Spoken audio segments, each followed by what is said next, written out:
Yo, what's up, everybody, and welcome back to NXT with NaJee, a part of the Wrestling Heroes and Insiders podcast, aka The Whip Show, and BodySlam.net. What's good, everybody? It's your boy NaJee. You know, I'm back. It's episode 55. We are now 5 episodes deep into season 3. I guess this episode I could title it The Dream Team, just because of what the main event was and the energy in the building. It felt like you had a dream team in the crowd, and you had the dream team of a main event. But as usual, I'm not by myself. Last season, if y'all don't remember, I hit up my boy Darwin from Behind the Barricade podcast. But this time I went and got his partner in crime. Ladies and gentlemen, make some noise for the Bay Area's own GL. What's good, my dog? How's it going, people? What's up? What's up? Thank you for having me, man. I appreciate it, man. I'm excited to be on here for the very first time, man. And yes, it's your boy GLJ from Behind the Barricade.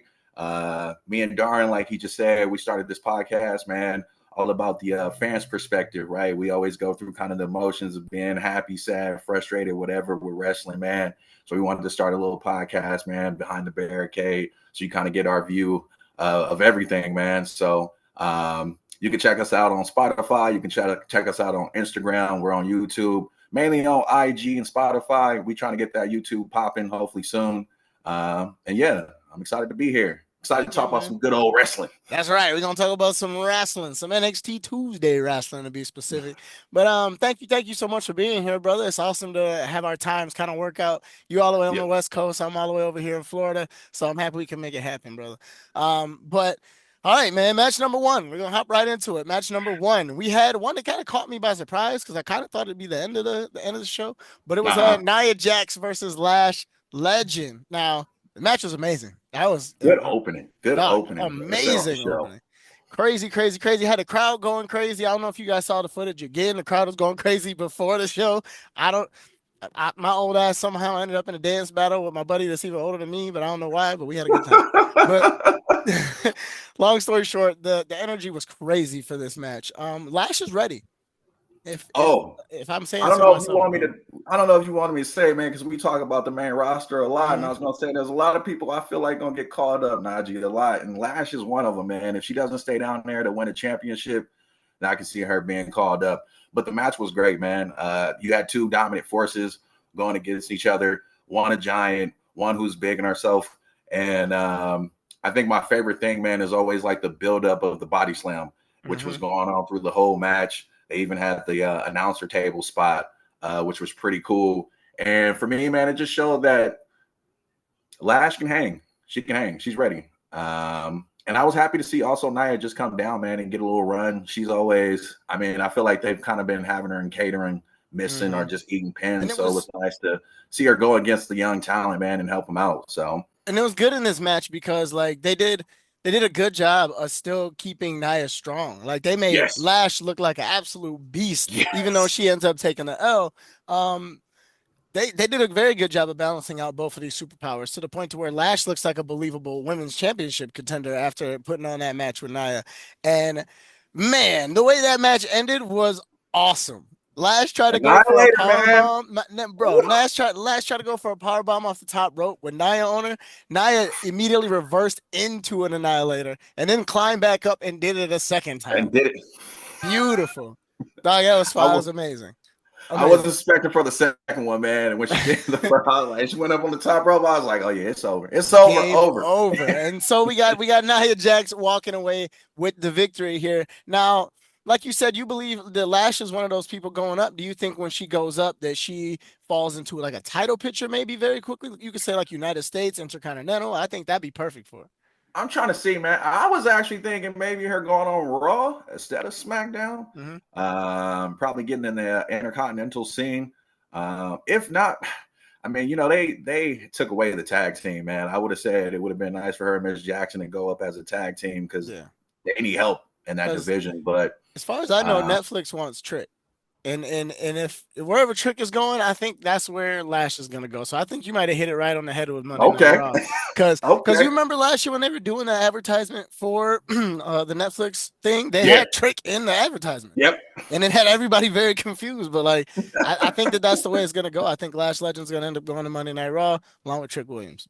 She'd be a nice addition too. She would be a nice addition. I'm super excited, man. Well, all right, we got Nia Jax walking away with the dub. Maybe we'll get Nia back on Tuesday. Maybe we'll start seeing Lash pop up on SmackDown. Who knows? Who knows? Only time will tell. But we're gonna go on to match number 2. We had Charlie Dempsey versus Joe Hendry. I don't know why people keep saying his name because he just keeps popping up. Bro, the one time didn't nobody even say his name. Just mid Nope. match, when I was watching it back, his face just. Yep. That's my favorite thing, man. He's got a lot of charisma, man. He's over with the crowd. I also think, man, I was gonna say I can see Charlie moving up, man. I see his whole crew is basically gone besides Rand, and I'm hoping Rand gets a little single run herself. But yeah, man, I think it was a really good tactical match. A lot of back and forth between the two. I want to say the night, man, it was really balanced. No one was really getting like whipped. It was a lot of just back and forth, which made Very things a lot of technical. excitement. Yeah, it was Very really technical. cool. It was a short match, though, to be Yeah, it honest. was a It short was very match. short, but it was, like I said, it was very technical. I feel like Charlie did the thing he does and comes out there and shows why he is somewhat of a ringmaster, no Stone Yes, Cold he is. intended, um, for that one. But this, for me, it's like, where does Ren Sinclair, like, where does her loyalties lie? Where do they lie? Because she was hyping up Joe the week before. She was there with Charlie. Us talking to her in the crowd during the match, she was still like, hitting the clap during the Joe All Hendry stuff off right. to the side.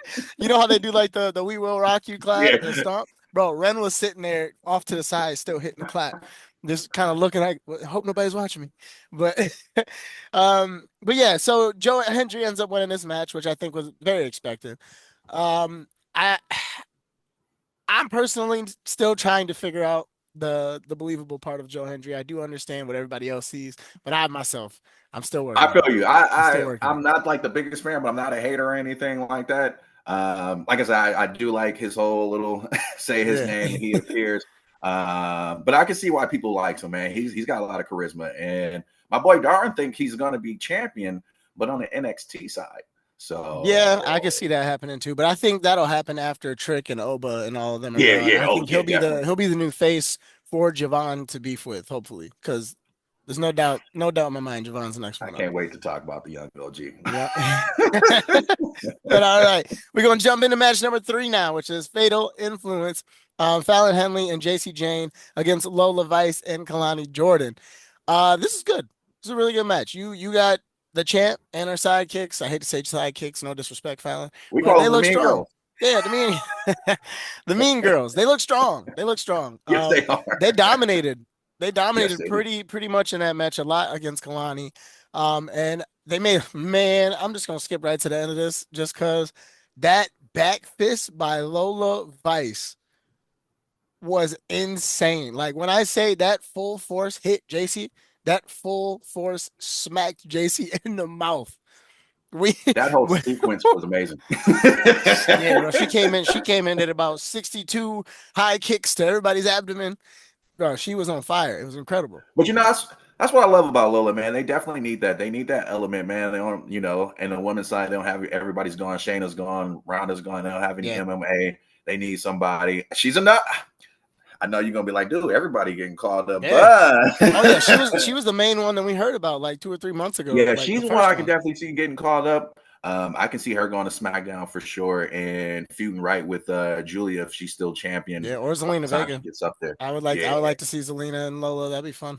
That'd be a lot of fun. Kalani, I can see Kalani still a stand man. I would love to see her be NXT Women's Champ just for a little bit Yep. if it's possible, man. But her athletic ability amazes me every single time. Her and Sol Ruka, man. I'm just like, in the future, I know they're gonna be doing things where we're just gonna be like, Yeah, dog. Can you imagine the day that they decide to put, because that ladder match at Stand and Deliver was perfect. oh, Perfect. amazing. So the day that they do that on the main roster and add a couple more heavy hitters to it, it's game over. You think Oh, that it money is in the over. bank, bro, the money in the bank in like 3 years is gonna look crazy. Crazy. Gonna look crazy. But all right, but Lola and Lonnie end up getting the win for this one.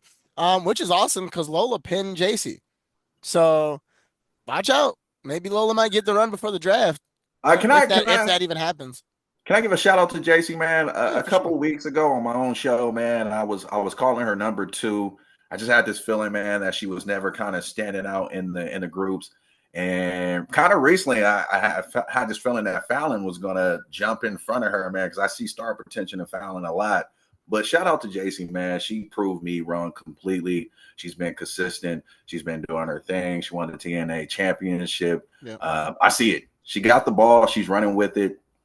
Kudos to her. She's doing her thing. I want to see more. So shout out to TNA. Ooh. Dang, it's storming hard here. I don't know if you heard that. Whoa. All right, the whole house just shook for a second there. Oh man. But all right. Shout out to JC. That threw me off my game a little bit. I'm not gonna lie.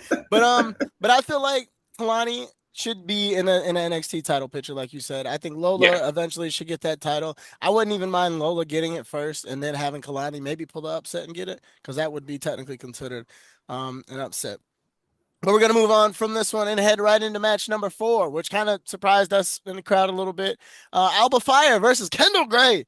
I'm sorry, but I'm a big fan of Kendall Gray. Huge fan of Kendall Gray. I watch, and I know she's on Evolve. She's coming up a little bit. I haven't seen too much, but I've heard a little about her. But last night watching her, man, she's got a lot of speed. She's quick. She was like a wrestler, like, but like legit. Like, this girl was folding dudes. Like, she was dope.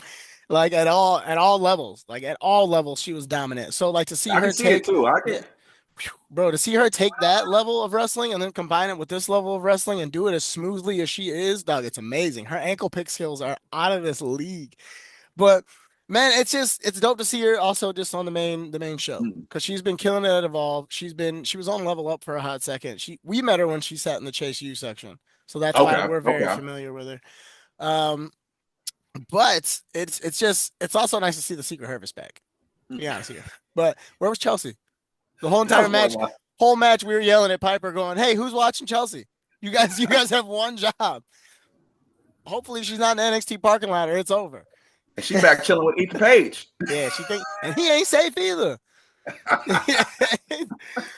He is not safe either. So it's awesome because Alba ends up picking up the win, but they made Kendall look like $1 million. Like, truthfully, like I said, I know you don't watch Kendall too often, but I would say look her up, look up her wrestling skills from beforehand, and look up her stuff on Evolve. She's the truth.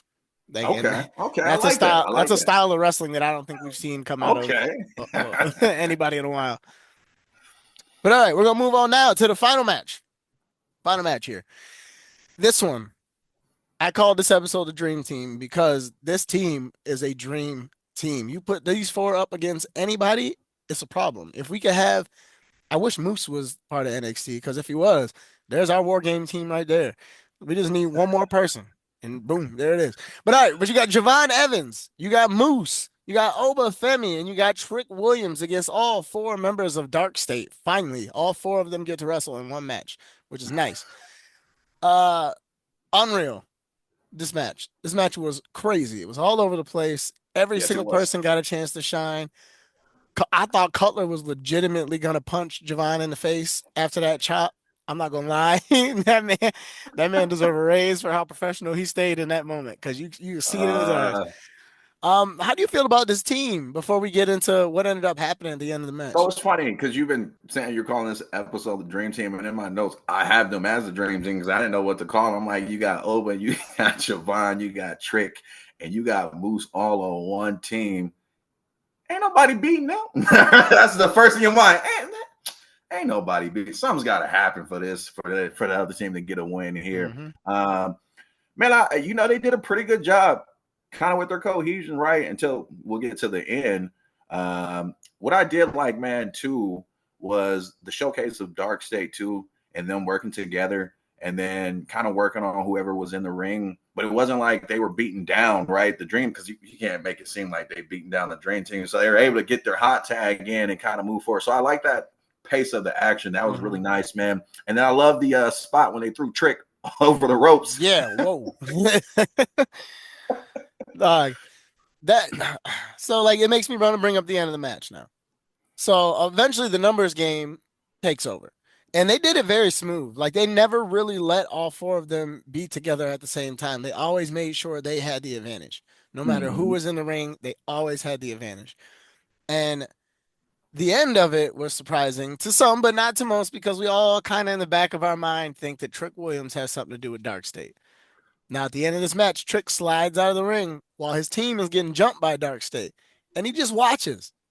He just watches. He watches the 3 count. He watches every single piece of that action happen, and then just turns around and walks away.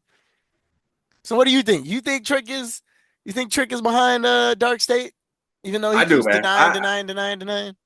Honestly think that Dark State would do well, man, with a bigger leader, having someone who's kind of established or like a monster of the group, which I would say Jasper Troy. I know we don't want to get off topic, but I think he would fit well in the group too. But I know they got him doing his own thing.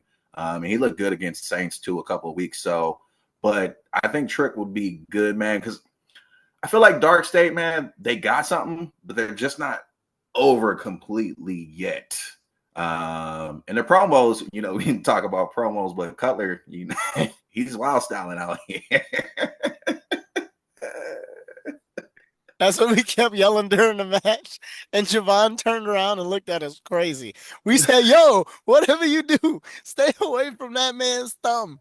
Stay away. And Javon turned around and looked at us wild, like But I think, man, crazy. it would do well if Trick joined the group, man, and add an element to him, man. But I think the hill run for him, man, has been amazing. Oh, it's Like been he's fun. knocked it off the park completely, man. So I'm happy for that for him, and I can see him getting caught. I can see a lot of these players besides Javon. I think Javon should definitely Javon stay, needs to man, and stay, yeah. get his moment, man, because I think they're building him up to like a true baby face. Yeah. And Don't when get I me know wrong, he's ready. But I I think for think yeah. NXT's purpose, stay, bro. Please We keep love that. Oh, we yeah. love the bouncy OG Oh on the yeah. roster for sure. Oh Yeah. yeah. But I definitely think he definitely deserved a moment in NXT. But Trick Oba, I don't know what we waiting for, man. Yeah, it needs I'm sorry, but I kind of want to see that match one more time. I know we've never got a true one-on-one.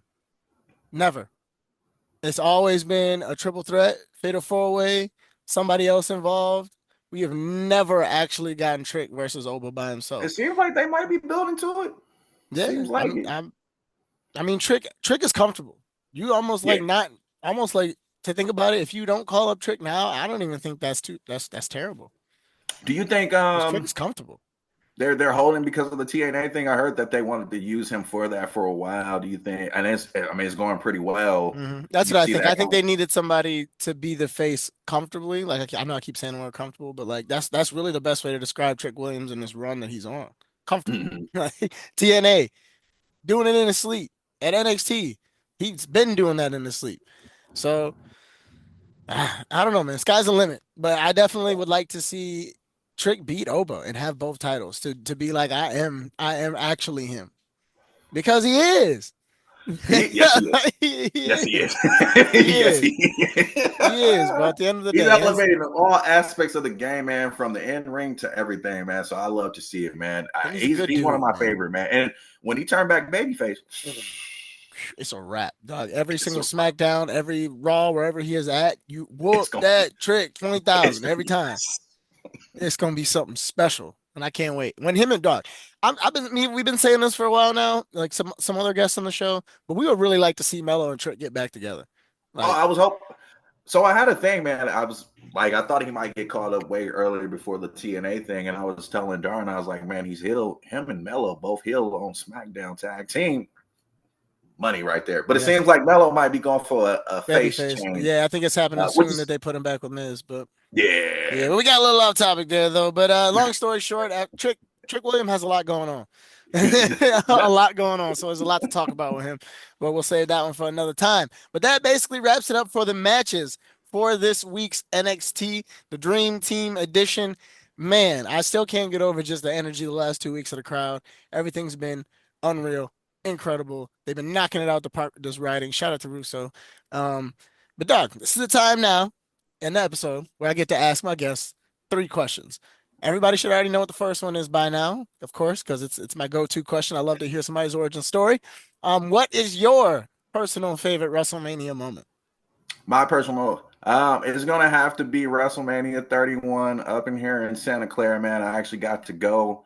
And the whole experience, man, was amazing, man. I got to see one of my favorite wrestlers, an Undertaker, man. He just took that L against Brock Lesnar, but it was like, man, I don't know how many opportunities I'm gonna get to see this guy. We had the heist of the century with Seth Rollins Yep. coming in, cashing in Money in the Bank against Brock and Roman, man, and that had me up out of my seat. So just, man, WrestleMania 31, definitely, man, because I got to experience it live in person. So Heck yeah, man, that's a heck of a moment. The heist of the yes. century. We never thought it would happen twice, but Right. here we are. Here we are. All right, so doing a little bit of digging, I see that you are a fan of the 90s, especially the cartoon culture of the 90s. So I figured I'd ask, in order for you to share for our guests, who or what is your favorite cartoon of the 1990s era? Oh, this is gonna be easy, man. Easy. Ooh, no hesitation. I actually dressed up as this person for Halloween. I'm gonna have to go with Hey Arnold, and you know Hey, they that's got what's up. Gerald in there. So that was one On of my favorite. I got Moonlight, multiple. Hey baby. Arnold was a classic for me, man, for sure. I'm trying to think of anything else too. Just watching 90s cartoons, man, waking up on Saturday morning, man, and Yeah, having man. your bowl of cereal, getting up. Bro, Was Toonami the was for best me, time. brother. Toonami was such a thing. I Oh used to love listening to yes. Toonami, brother. But hell yeah, brother. Hey Arnold, classic. I can already I can already see the back fist from Helga Pataki right now. Bah. Yeah.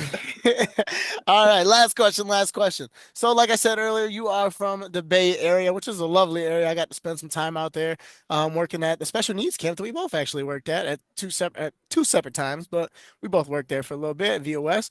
So what's your favorite part about being in the Bay Area? You know, you got Oakland, you got San Jose, you got San Uh, Francisco. First off, we always talk about it's got to be the weather. Yeah. you can you can never go wrong with the weather until this time right now. We didn't really get the best summer, so it's starting to heat up. But I mean, it's usually still nice to be in the 70s, man. I mean, we usually get up to the 80s. It's not that bad. I know people up in the hundreds, so definitely the weather, man. Definitely the lingo. If you're from the Bay You got it Area, on then you know me. how we kind of talk and how we speak, man. So that's always a pleasure. And I would say the food, man. There's a lot of like mom and pop shops, a lot of like hidden gems, Hmm. from like Mexican to Chinese, soul food. Bro, Like you we got to got it try all, man. them food carts in downtown San Jose on a late night. That's where it's at. Yep, yep, That's yep, where it's at. yep. And it's very diverse out here, man. So you're always gonna meet some good people, man. It's always a good time. Even though I know we got some haters out there always saying that it's unsafe and this and that. Don't believe it, man. Come Yeah. on down to the Bay Area if you want to have a good time. That's right. Good energy attracts good energy. That's the way it is. That's right. That's the way it is. But all right, G, thank you so much for joining the show today and chatting about some NXT, recapping the matches. You want to plug yourself in one more time? You and your podcast Yes. and yourself, sir? Yes, sir. I just want to say thank you, NaJee, for having me, man. I appreciate having the show. Like I said earlier, man, I think it's cool you building this brand. You got people all over coming on, man, for us all to connect. And I think that's dope. And yes, man, you can check me out on Behind the Barricade, me and my boy Darren on IG, on Spotify or YouTube. If you want to follow me on Instagram, man, I'm at Laughs on G. And yeah, man, give us a follow. Check us out. We like to talk about anything and everything. I think this week, man, we're talking about John Cena's retirement tour. And then next week, we're going to talk about an NXT tier list with the women, man. So There we you got go. some things lined up for sure. So come check us out, man. And I had a blast. Yes, man. Thank you. Thank you again, yo. That's it. It's a wrap for episode 55, my friends. This has been NXT with NaJee, a part of the Wrestling Heroes and Insiders podcast, aka The Whip Show, and also a part of BodySlam.net. I am NaJee. It's been real. That's GL. We out here, y'all. Peace. That's greatness. Life is for the dreamers like me. Journey down the stream.